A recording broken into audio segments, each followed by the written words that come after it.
Cô xin chào tất cả các con. Cô trò mình lại được gặp nhau trong hoạt động học hôm nay rồi. Trước khi đến với hoạt động, cô có một câu đố dành tặng cho chúng mình. Chúng mình hãy cùng cô giải câu đố này nhé. Không phải là chim mà bay trên trời, chở được nhiều người, đi khắp mọi nơi. Đó là cái gì?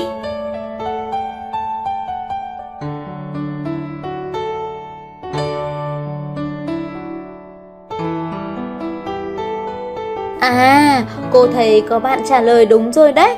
Đó chính là chiếc máy bay đấy các con ạ. Và hôm nay cô xin giới thiệu với các con một bài thơ mới. Bài thơ có tên Máy bay. Bây giờ cô mời các con cùng lắng nghe cô đọc bài thơ này nhé. Bài thơ Máy bay. Bay cao hơn ngọn núi, luôn được trong đám mây.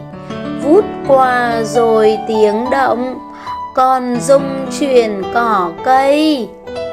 Em yêu chú phi công, cũng đầu trần chân đất, mà như chim bay khắp, tô đẹp trời quê hương. Chú nhắn em ăn no, để ngày thêm khôn lớn. Chú nhủ em chăm học, mai này làm phi công. Cô vừa đọc cho chúng mình nghe xong bài thơ Máy bay rồi đấy. Bây giờ cô và các con sẽ cùng nhau đi tìm hiểu bài thơ này nhé. Các con ơi, cô vừa đọc cho chúng mình nghe bài thơ có tên là gì? Của tác giả nào? À, cô vừa đọc cho chúng mình nghe bài thơ có tên là Máy bay. Trong bài thơ có nhắc đến phương tiện giao thông đường gì?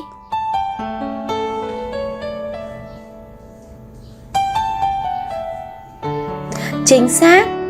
Trong bài thơ nhắc đến phương tiện giao thông đường hàng không. Và bây giờ chúng mình cùng đi tìm hiểu đoạn thơ đầu tiên nhé. Bay cao hơn ngọn núi, luôn được trong đám mây. Vút qua rồi tiếng động, còn rung chuyển cỏ cây.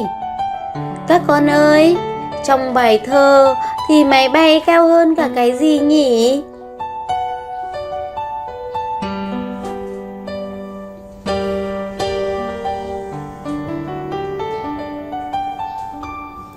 Wow, máy bay bay cao hơn cả ngọn núi đấy.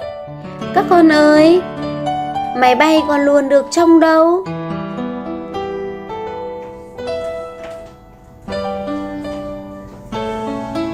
Chính xác, máy bay luôn được trong đám mây.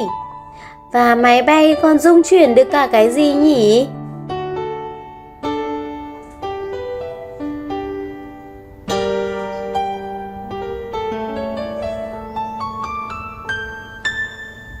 À, đúng rồi, máy bay còn rung chuyển được cả cỏ cây.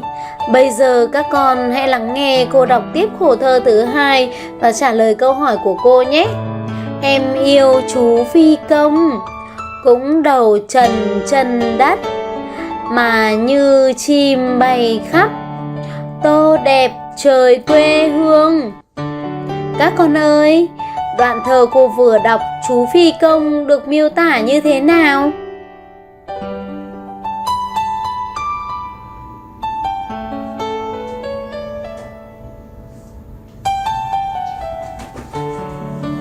Rất giỏi, chú phi công đầu trần chân đất. Chú phi bông có thể bay được như con gì nhỉ?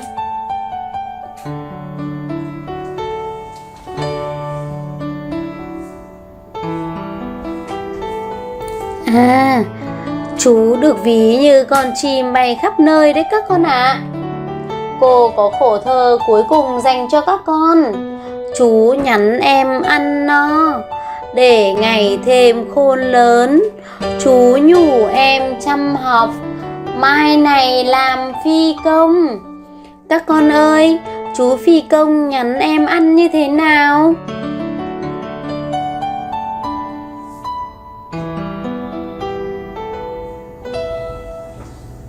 Chính xác, chú nhắn em ăn no. Ăn như như vậy để làm gì nhỉ?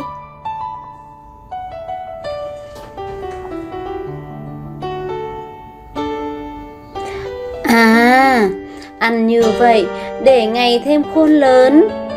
Câu hỏi cuối cùng dành cho các con. Chú phi công nhắn em chăm học để mai này làm gì?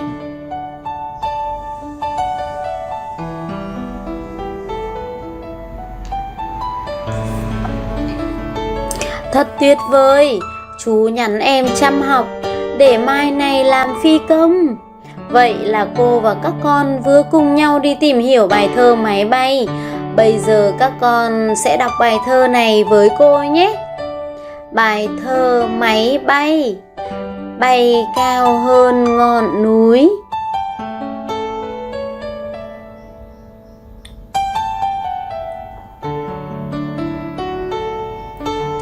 luồn được trong đám mây.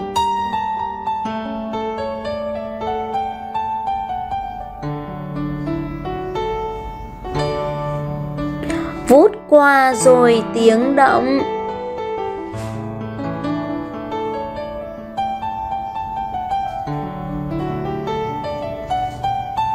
Còn rung chuyển cỏ cây.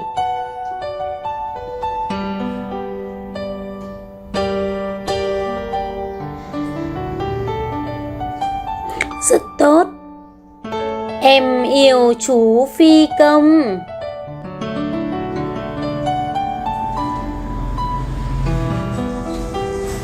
Cũng đầu trần chân đất.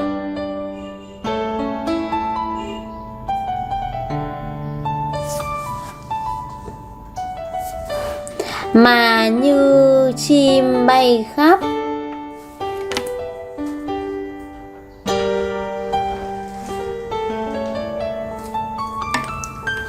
Tô đẹp trời quê hương.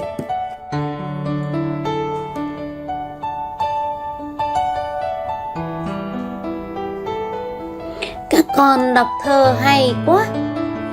Chú nhắn em ăn no.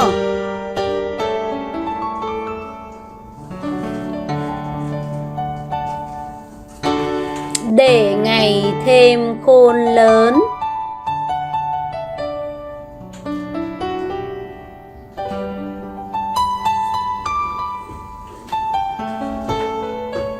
Chú nhủ em chăm học.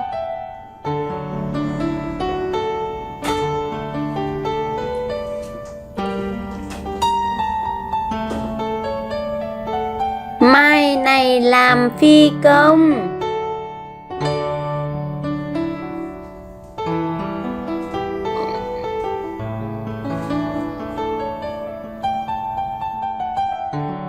Vừa rồi, cô và các con cùng tìm hiểu bài thơ Máy bay rất là hay đúng không nào?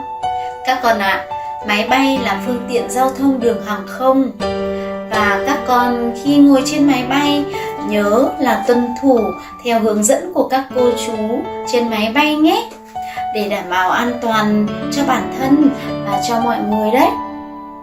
Với bài học hôm nay, cô yêu cầu các con ở nhà học thuộc bài thơ và quay lại video gửi cho các cô nhé. Cô chúc các con thành công. Cô xin chào và tạm biệt các con.